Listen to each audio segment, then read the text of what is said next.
আসসালামু আলাইকুম। সবাইকে স্বাগত জানাচ্ছি। আমি নাসরুল ইসলাম তন্ময়। শুরুতে বিআরবি কেবল সংবাদ শিরোনাম।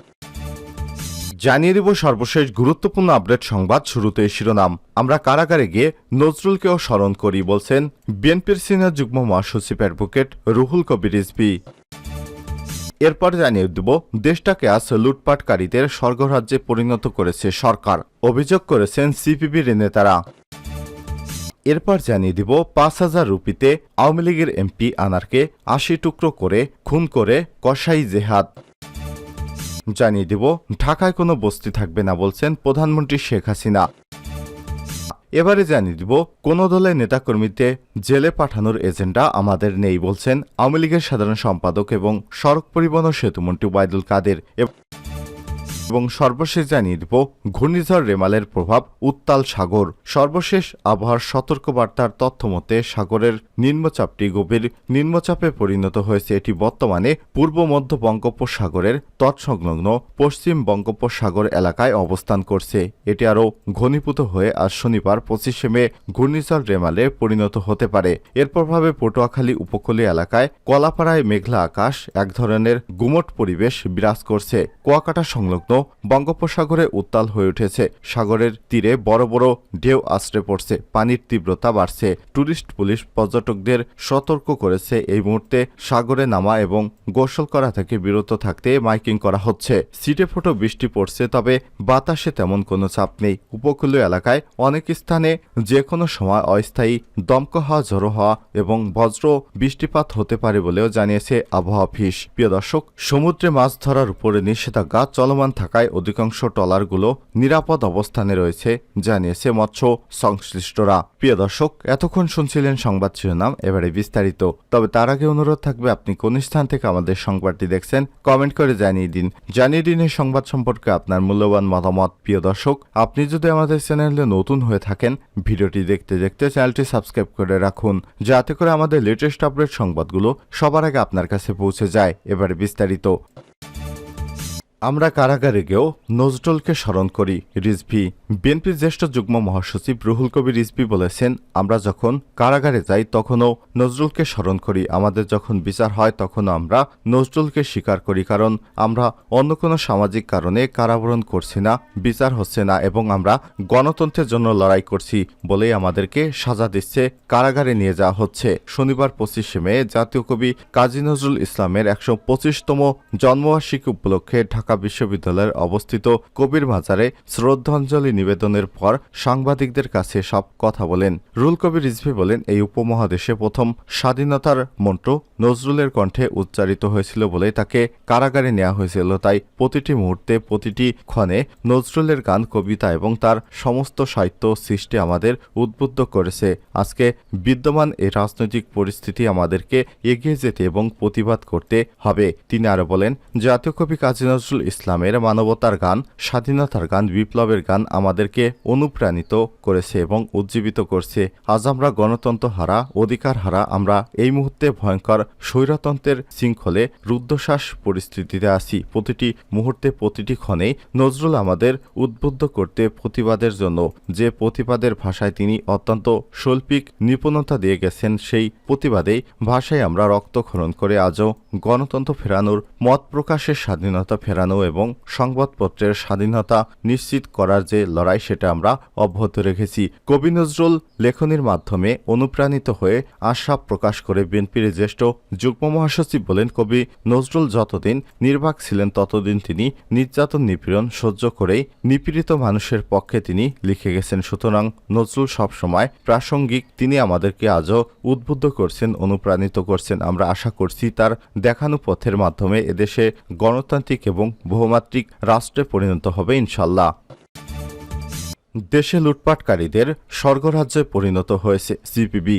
বাংলাদেশ কমিউনিস্ট পার্টি সিপিবির সাধারণ সম্পাদক, বাম গণতান্ত্রিক জোটের কেন্দ্রীয় সমন্বয়ক রুহিন হোসেন প্রিন্স বলেছেন, একদিকে সরকার মাথাপিছু আয় বৃদ্ধির গল্প শোনাচ্ছে, অন্যদিকে মানুষের প্রকৃত আয় কমে গেছে। নিত্যপণ্যের মূল্যবৃদ্ধিতে জনজীবন অতিষ্ঠ, দেশ থেকে অবাধে টাকা পাচার হয়ে যাচ্ছে। সব মিলিয়ে দেশ আজ লুটপাটকারীদের স্বর্গরাজ্যে পরিণত হয়েছে। শুক্রবার ২৪শে মে রাজধানীর পুরনো পল্টন মোড়ে দলের পক্ষ থেকে আয়োজিত আয়োজিত এক বিক্ষোভ সমাবেশে অংশ নিয়ে সব কথা বলেন তিনি। গণঅধিকার, ভোটাধিকার প্রতিষ্ঠা, দ্রব্যমূল্য নিয়ন্ত্রণ, রেশনিংয়ের ব্যবস্থা চালু, পাচারের, খেলাপি ঋণের টাকা উদ্ধার, লুটপাট বন্ধসহ বিভিন্ন দাবিতে দেশজুড়ে সপ্তাহব্যাপী বিক্ষোভ কর্মসূচি ঘোষণা করে দলটি। কেন্দ্রীয় কর্মসূচির অংশ হিসেবে রাজধানীতে বিক্ষোভ সমাবেশ অনুষ্ঠিত হয়। প্রিন্স বলেন, গত 10 বছর 1 লক্ষ কোটি টাকারও বেশি খেলাপি ঋণ হয়েছে। সাবেক সেনাপ্রধান, পুলিশ প্রধান সম্প্রতি ভারতে নৃশংসভাবে একজন এমপি হত্যাকাণ্ডের মধ্য দিয়ে বর্তমানে লুটপাটের সামান্য চেহারা উঠে এসেছে। এসব তথ্যই বলে দেয় দেশটা লুটপাটের ও লুটপাটকারীদের স্বর্গরাজ্যে পরিণত হয়েছে। তিনি বলেন, এ অবস্থা থেকে দেশ এবং দেশের মানুষকে বাঁচাতে চলমান কর্তৃত্ববাদী এক ব্যক্তির শাসনের অবসান ঘটাতে হবে। সমাবেশে সভাপতিত্ব করেন দলের প্রেসিডিয়াম সদস্য শাহিন রহমান। বক্তব্য রাখেন পরেশ কর, আনোয়ার হোসেন রেজা ও শ্রমিক নেতা আব্দুল কুদ্দুস। সমাবেশ পরিচালনা করেন কেন্দ্রীয় কমিটির সদস্য শ্রমিক নেতা কাজী রুহুল আমিন। সমাবেশে রুহিন হোসেন প্রিন্স আরও বলেন, নির্বাচন আজ নির্বাসনে চলে গেছে। এ অবস্থা থেকে মুক্তি পেতে বিভিন্ন শ্রেণী পেশার মানুষকে যার যার দাবিতে ঐক্যবদ্ধ হতে হবে।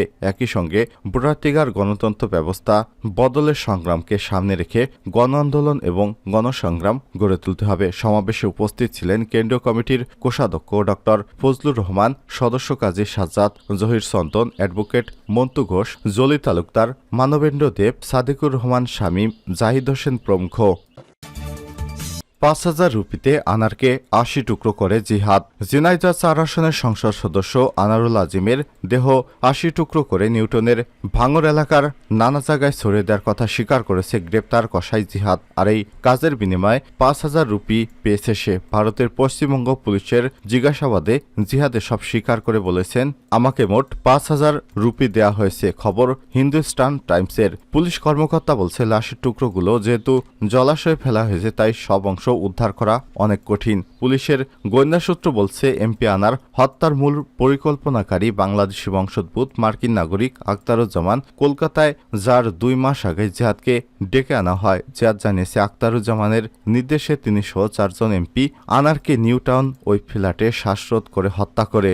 ভারতীয় সংবাদ মাধ্যম হিন্দুস্তান টাইমসের প্রতিবেদনে বলা হয়েছে, তদন্তকারীদের নজর এসেছে বাংলাদেশের বাসিন্দা সেলেস্তা রহমান নামে এক তরুণী। খুনের দিন সম্ভবত তিনি আনারুলকে নিউটাউনের ওই ফ্ল্যাটে নিয়ে যায়। ইতিমধ্যে সেলেস্তাকে গ্রেপ্তার করে জিজ্ঞাসাবাদ করেছে ঢাকা পুলিশ। গত 12 মে কলকাতায় চিকিৎসা করানোর জন্য আসেন ঝিনাইদহ সংসদের আনারুল আজিম। 13 তারিখে নিউটাউন ফ্লাইটে খুন হন সংসদ সদস্য।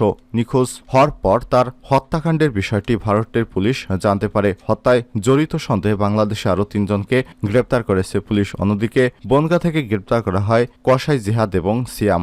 বাংলাদেশের বাসিন্দা হলে মুম্বাইতে কাজ করতেন জিহাদ। জিজ্ঞাসাবাদে জিহাদ স্বীকার করেছেন, আনারুলকে খুন করার পর বনগাঁও সীমান্ত দিয়ে বাংলাদেশে পালানোর শখ করছিলেন তারা, কিন্তু ধরা পড়ে গেছে। খুনের পর বাংলাদেশ সংসদের দেহ 80 টুকরো করে ভাঙড়ের জলাশয়ে ফেলা হয়েছে বলেও স্বীকার করেছে সে। লাশের টুকরোগুলো এখনও উদ্ধার করা সম্ভব হয়নি। বৃহস্পতিবার রাত থেকে জলাশয়ে তল্লাশি চালাচ্ছে, তবে এখনও কিছুই উদ্ধার হয়নি।